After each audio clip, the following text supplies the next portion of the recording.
Exile on Mainstream will be releasing the second album by Noisepicker, The Earth Will Swallow the Sun, on March 21st.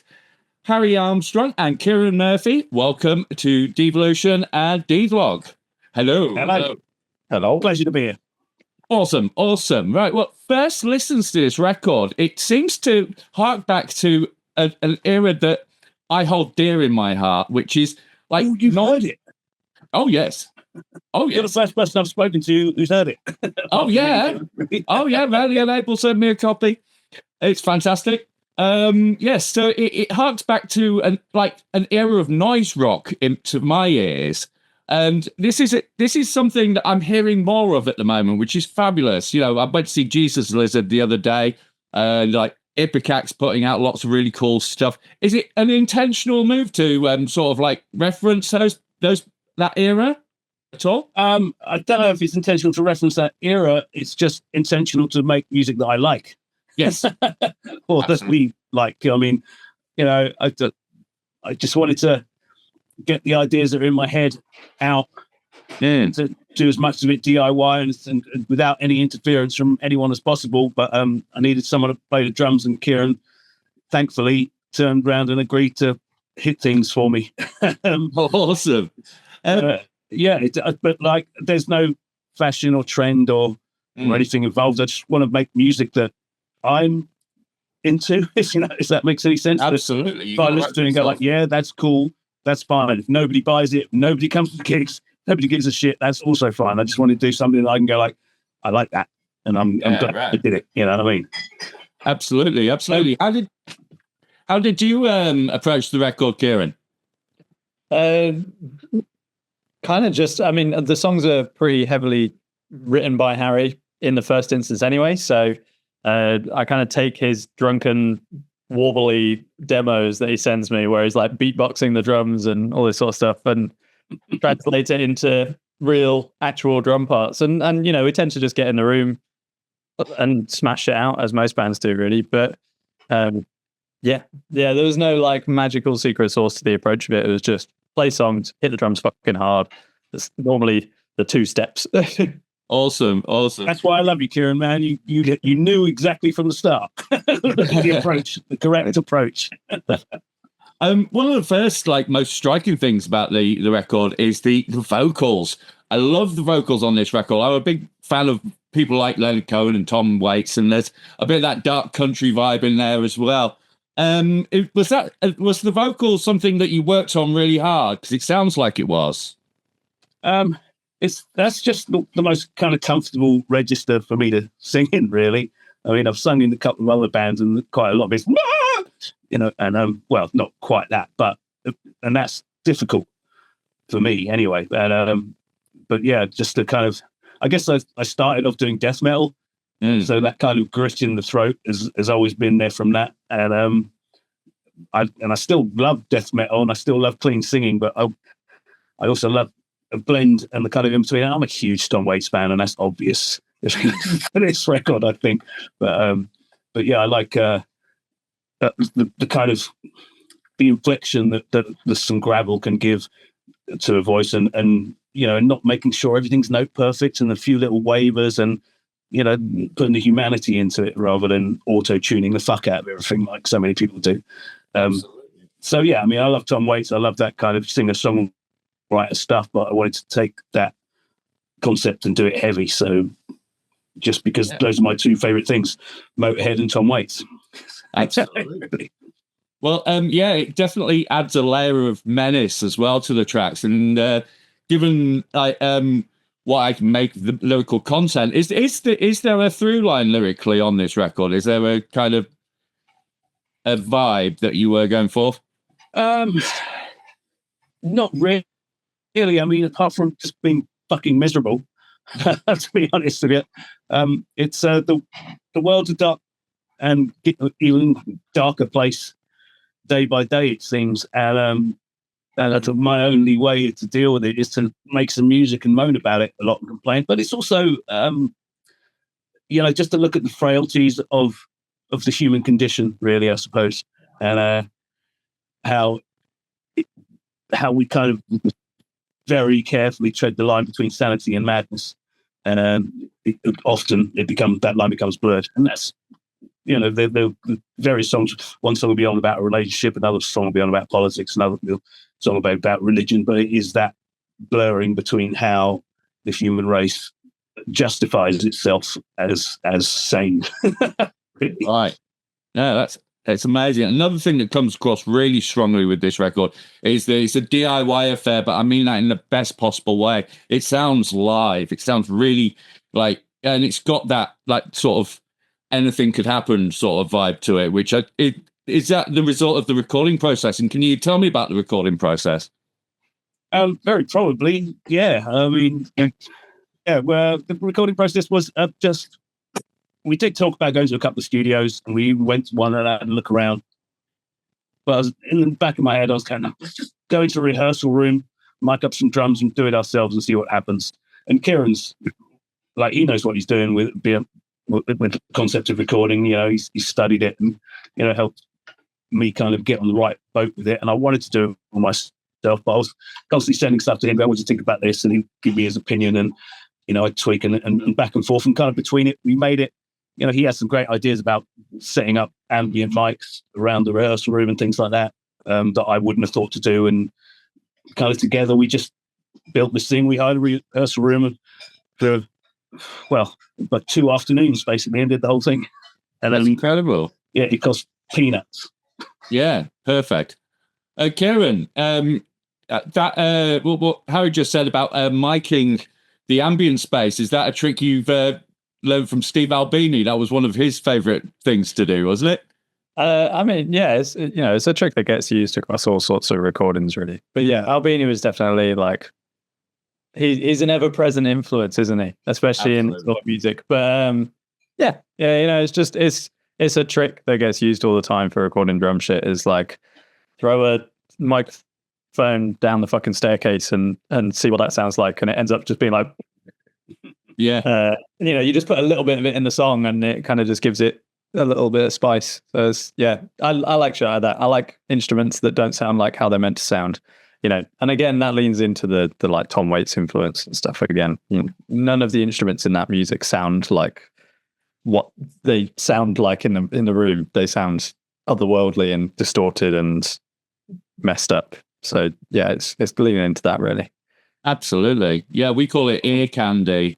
Little things that'll just grab your ear and you just go, what's that? Yeah, exactly. Yeah, all that sort of stuff. Yeah, absolutely. It's definitely got a very cool charm to it, especially in now when so much music is so overprocessed and so sparkly and flawless and whatnot. I'm really enjoying this sort of lean back to just plug in the guitar, mic up some drums and go for it. A lot of people want it. I think a lot of people want it. I really do. I'm so tired, constantly on the hunt for a new band that I can fall in love with, or some new music that I haven't heard. And every time someone suggests something to me, I press play, and within seconds, all I can hear is triggered drums, over compressed guitars, and auto-tune vocals. Not all the time, but 99% of the time. And it's just a turn off for me. I want to hear a band quite often.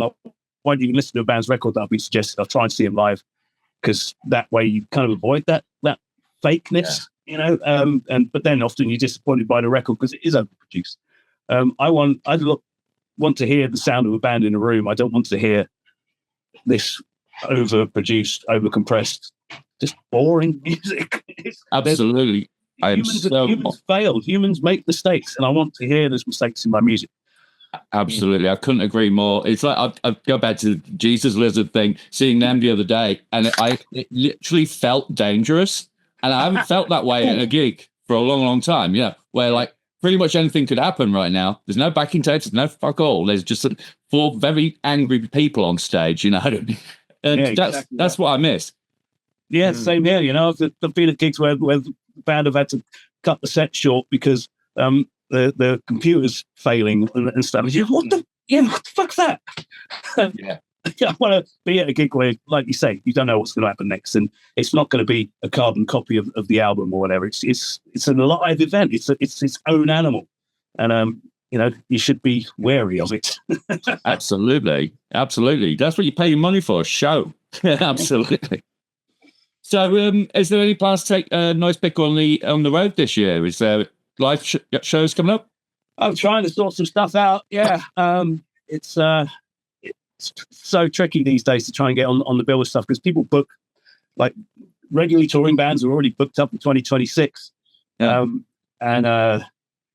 just trying to find either a good support slot or even just a venue that's vacant on on something that isn't a Tuesday night. But I think we're just going to have to do the tour of Tuesday nights. The way things are going, we've left it a little bit late. But yeah, we want to play gigs. We're going to play gigs.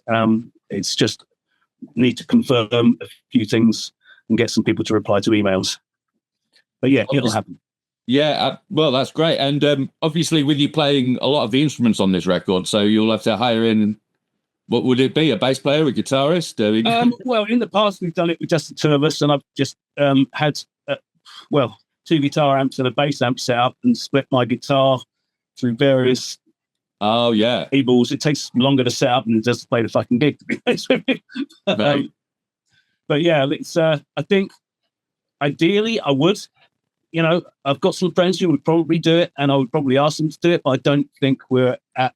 I'd like to try and go and do some gigs in those small little bars where you set up on the floor and it's free to get in, and people just.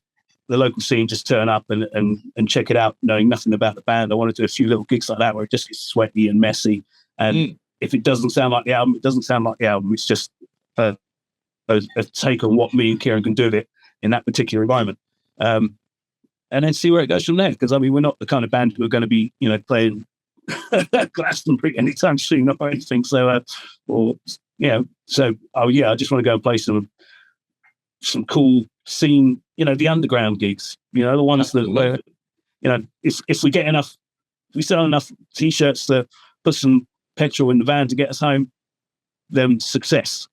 Perfect. Yeah. Absolutely. Shit about. Absolutely. And obviously finding the time for you must be kind of difficult, Harry, because you play in a lot of bands.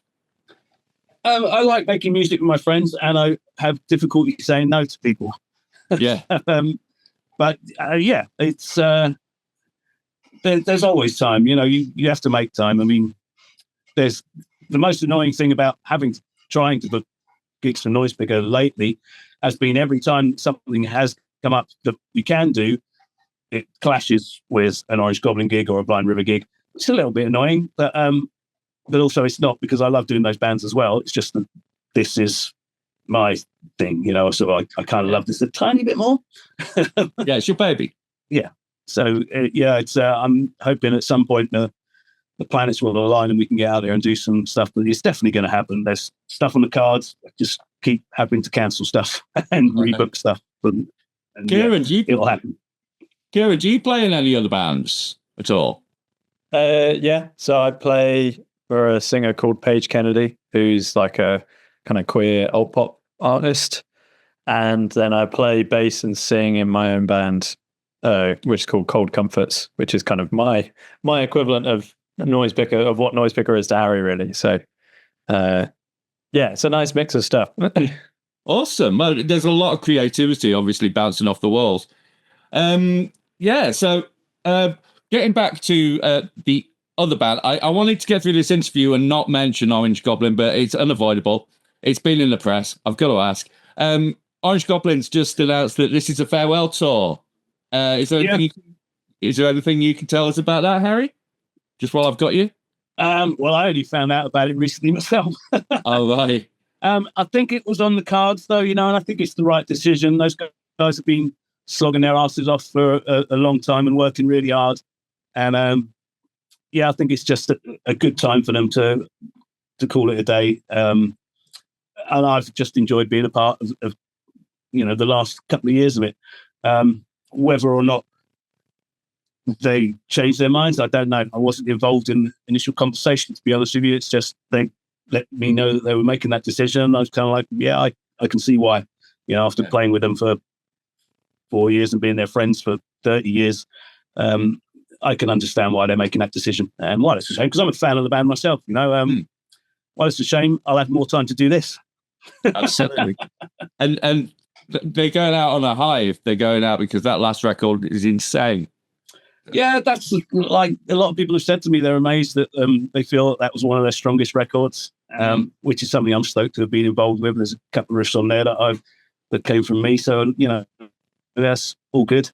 And yeah, I thought we might scratch one more out. I was actually trying to convince them to let's go punk rock DIY. Come down to my Riosser and record it like Noisepicker did. I don't think they're into that. Fair enough. Now, there's an interesting story behind, you put out a video for the track What You Deserve. There's an interesting story behind the theatre that you featured in that video. Could you tell us about it? Yeah, it was, it's an old cinema. And I think somebody may know better than me, but after drunken conversations with people who run it over the years and my fading memory, it's something along the lines of the cinema was a beautiful place before the Second World War, and after that it became kind of a dumping ground for people's rubbish, and a bunch of punks in the 70s moved in there, maybe late 60s, early 70s, cleaned it out and started squatting there basically and turning it into a kind of cultural center for kind of punk rock and kind of hippies and stuff, and it grew to be such a success. And then the council finally turned around and went, what the fuck's this all about? Came and checked the place out and granted them a license because they'd done such a good job. Basically, they just saved this place from rotting, and the place that no one else cared about it, and they turned it into a cultural centre and grew a scene out of it. And it's a fucking beautiful place, man. Yeah. I mean, I've seen Neurosis play there, I've seen all play there, countless bands play there, and it's sometimes you're a little bit worried because the plaster is falling off the ceiling if the band are really loud. But if you get a chance to see a band there, do. But when it's empty, it gets a bit boomy, but when it's full, it's fucking great. So it's in Leipzig, right? Yeah, Leipzig in Germany. Yeah, East Germany. Yeah, amazing. It just looks pretty stunning, and it's nice to hear a story. Another reason why I brought it up is it's nice to hear a story like that about a grassroots level a venue that doesn't have a sad story attached to it. You know what I mean? Because with so many venues in this country are shutting down at the moment. Well, exactly. This is the place that was saved by people who care, but they were also left to their own devices, which I'm not sure would happen over here. If a venue closed down over here and we all went and squatted in it and put on live nights, I'm sure it would be shut down within seconds. But they managed to make a go of it. So good luck to them. And I love the story behind it. And the venue's a beautiful place. It's got a beautiful vibe. And I've seen some amazing gigs there. If you can get over there, I'd recommend it. It's an amazing thing what they've done there and what they've built from nothing. Absolutely. Right. In all of my interviews that I'm doing this year, this question is coming up at the end of them because at the end of the year, we're going to make a playlist out of this, right? So, for the national curriculum for all kids growing up, Kieran and Harry, what is the one track you'd put on the national curriculum that they have to listen to before they're 18? Like, for a formative youth, something that's going to set them up for life. What's that tune? And you're allowed a couple if you can't narrow it down.